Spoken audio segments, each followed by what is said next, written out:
चलिए अब बात करते हैं कंप्यूटेशन ऑफ एनुअल वैल्यू की। मैंने आपको सबसे पहले स्टार्टिंग में बताया था कि इनकम का मतलब income under the head house property हमारा होगा एनुअल वैल्यू। अब वो इनकम का मतलब जो कि मैंने आपको बताया था that will B annual value, वो इनकम किस तरीके से निकलेगी, वो एनुअल वैल्यू किस तरीके से निकलेगी, वो ही अब हमें सारा पढ़ना है। और यही समझ लीजिए चैप्टर में आखिरी चीज़ है। चैप्टर बहुत छोटा सा है। देखिए सबसे पहले अगर सेल्फ ऑक्यूपाइड प्रॉपर्टी है, सेल्फ ऑक्यूपाइड मतलब जिसमें आप खुद रह रहे हैं, तो उसकी एनुअल वैल्यू, उसकी इनकम जो है वो क्या मानी जाएगी, नील मानी जाएगी। लेकिन वो self occupied for complete previous year होनी चाहिए। क्या लिखा हुआ है, फॉर कंप्लीट प्रीवियस ईयर, मतलब एक दिन के लिए भी अगर आपने उसे किराए पे चढ़ा दिया, even for a single day, तो फिर उसकी इनकम नील नहीं मानी जाएगी और वो पार्ट बन जाएगा अदर केस का। बड़े आराम से, सेल्फ ऑक्यूपाइड है फॉर कंप्लीट प्रीवियस ईयर, एक दिन भी आपने उसे किराए पे नहीं चढ़ा, एनुअल वैल्यू क्या लेनी है, नील। अगर वो सेल्फ ऑक्यूपाइड नहीं है, वो अदर केस के अंदर आ गई, अदर केस में मतलब आपने उसे लेट आउट किया है, या लेट आउट नहीं भी किया तो आपके पास एक से ज़्यादा सेल्फ ऑक्यूपाइड प्रॉपर्टी है, ठीक है। तो जो दूसरी वाली है रिमेनिंग है, उसको हम क्या मान लेते हैं, डीम टू भी लेट आउट मान लिया जाएगा कि आपने उसे किराए पे चढ़ाया है। तो अगर किराए पे चढ़ाया है या deem to be let out का केस है, तो किस तरीके से इनकम निकाली जाएगी, बड़े ध्यान से देखिएगा। सबसे पहले एक टर्म समझिए, expected rent. The word is expected rent. What is this expected rent? Expected rent है रेंट एट विच प्रॉपर्टी में reasonably be expected to be let out from year to year.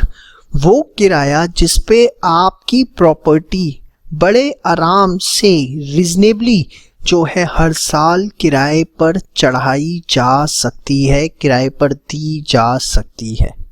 The rent at which property may be reasonably expected to be let out from year to year. Definition तो समझ में आ गई, but अब ये कैसे निकालें कि कितने अमाउंट पे उसे हर साल किराए पे चढ़ाया जा सकता है, रीजनेबली एक्सपेक्टेड निकालें कैसे, तो उसका उन्होंने तरीका बताया। ध्यान से देखिए, आपको लेना है फेयर रेंट या municipal rent, which ever is higher. Now what is this fair rent? जिस लोकेलिटी में आपकी प्रॉपर्टी है, उसी लोकेलिटी में अगर उस सेम प्रॉपर्टी किराए पे ली जाए तो उसका किराया कितना देना पड़ेगा।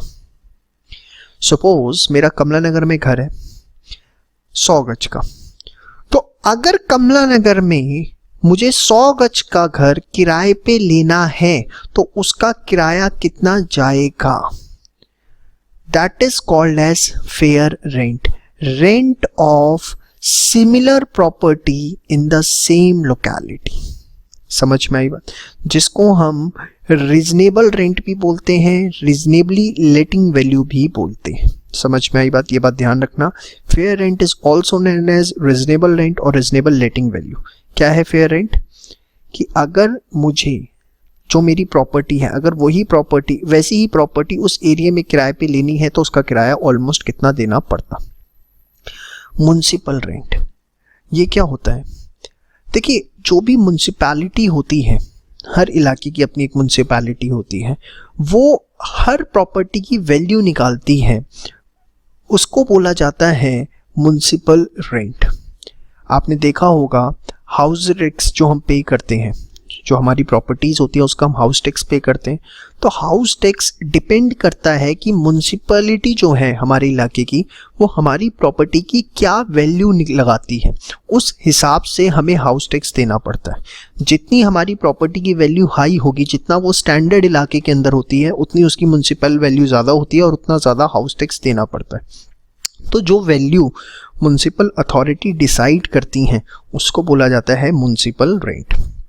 तो फेयर रेंट या म्युनिसिपल रेंट जो भी दोनों में से हायर होगा, जो भी दोनों में से हायर होगा, फिर आपको उसे कंपेयर करना है स्टैंडर्ड रेंट से।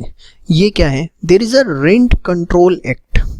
रेंट कंट्रोल एक्ट बताता है कि एक प्रॉपर्टी का मैक्सिमम कितना किराया चार्ज किया जा सकता है।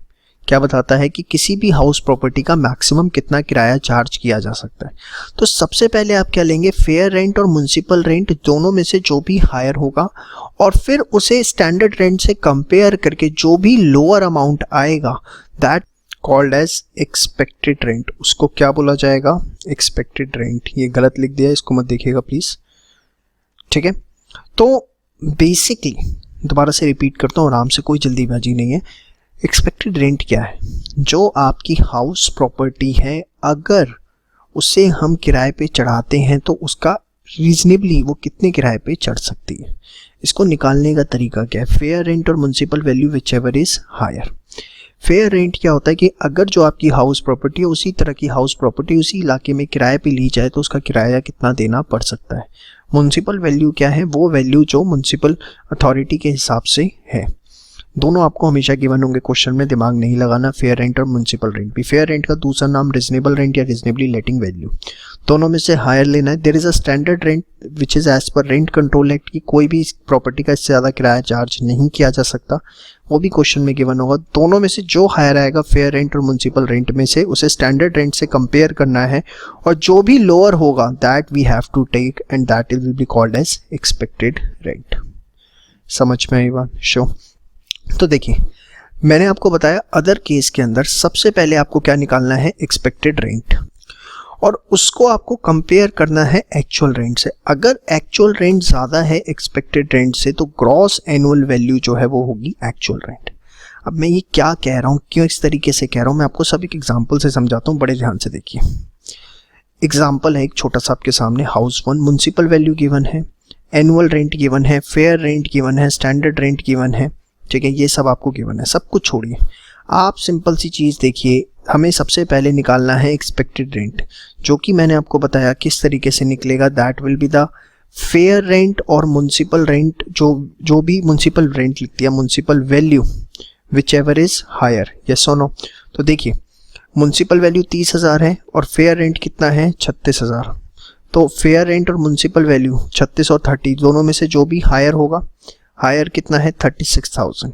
फिर इसको हम कंपेयर करते हैं किससे, स्टैंडर्ड रेंट से। स्टैंडर्ड रेंट कितना है, 30,000, और दोनों में से लोअर लेते हैं 30,000, जो कि आपका क्या आ गया, एक्सपेक्टेड रेंट। आपका एक्सपेक्टेड रेंट जो है वो कितना है, 30,000 रुपीज़। यहाँ तक समझ में आता है। अब क्वेश्चन में आपको एनुअल रेंट या एक्चुअल रेंट गिवन था कितना, 42,000 रुपीज़। अब देखिए 42,000 एनुअल रेंट है, नीचे उसने आपको बताया कि अनरियलाइज्ड रेंट है 7,000 का और पीरियड ऑफ वैकेंसी है 1 मंथ का। मतलब अगर साल का किराया 42,000 रुपये है और 1 महीने मकान खाली पड़ा रहा, एनुअल रेंट, एक्चुअल, देखिए हमें एक्चुअल रेंट लेना है वहाँ पर, अगर आप ध्यान से देखें what we have to take is the actual rent, yes or no। तो अब यहाँ पर आपको एनुअल रेंट गिवन है साल का 42,000 रुपये, जबकि 1 महीने मकान खाली पड़ा रहा। तो अगर 1 महीने मकान किराए पे खाली पड़ा रहा तो आपको एक्चुअल रेंट मिला कितना, 42,000 वॉज फॉर 12 मंथ्स, तो 11th मंथ का आपका कितना बनता है, 38,500, यस और नो। और जिसमें से अनरियलाइज्ड रेंट मतलब आपको किराया नहीं मिल पाया, आपके टेनेंट ने आपको किराया नहीं दिया 7,000 का, तो एक्चुअल रेंट जो मिला आपको वो कितना मिला, 31,500 रुपीज़। ये बात समझ में आती है, क्लियर है? देखिए जानबूझ के मैंने अच्छा क्वेश्चन लिया, मैं चाहता तो सीधे आपको एक्चुअल रेंट का क्वेश्चन भी करा सकता था। अच्छे क्वेश्चन करिए। एनुअल रेंट क्या होता है, साल भर का किराया। हमें क्या लेना है, एक्चुअल रेंट। अगर 1 महीने खाली पड़ा रहा, एनुअल रेंट 42,000 है, तो 42,000 divide by 12 multiply by 11, that will be the actual rent, minus जितना आपको रिकवर नहीं हुआ 7,000, तो आपका एक्चुअल रेंट आ गया 31,500।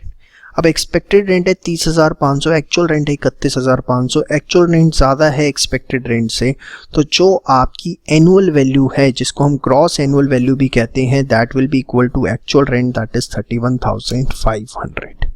आप देखिए यहाँ पर जो मैंने आपको पढ़ाया वो क्लियर होना चाहिए कि एक्चुअल रेंट अगर ज़्यादा एक्सपेक्टेड रेंट से तो ग्रॉस एनुअल वैल्यू हमें क्या लेनी है, एक्चुअल रेंट।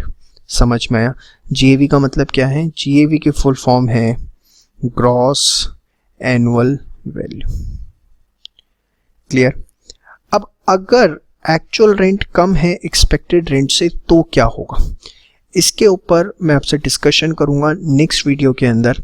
लेकिन उससे पहले आप ये वाला जो चार्ट है वो मतलब इसने पार्ट को जितना मैंने समझा दिया इसको बहुत अच्छे से देख लें, और इसके बाद ये वाला जो एग्जाम्पल है एग्जाम्पल 1 का सिर्फ हाउस 1 इसको एक बार आप नोट डाउन कर लीजिए, फिर हम बाकी बातें जो हैं वो नेक्स्ट वीडियो में पढ़ेंगे। समझ में आई बात? श्योर।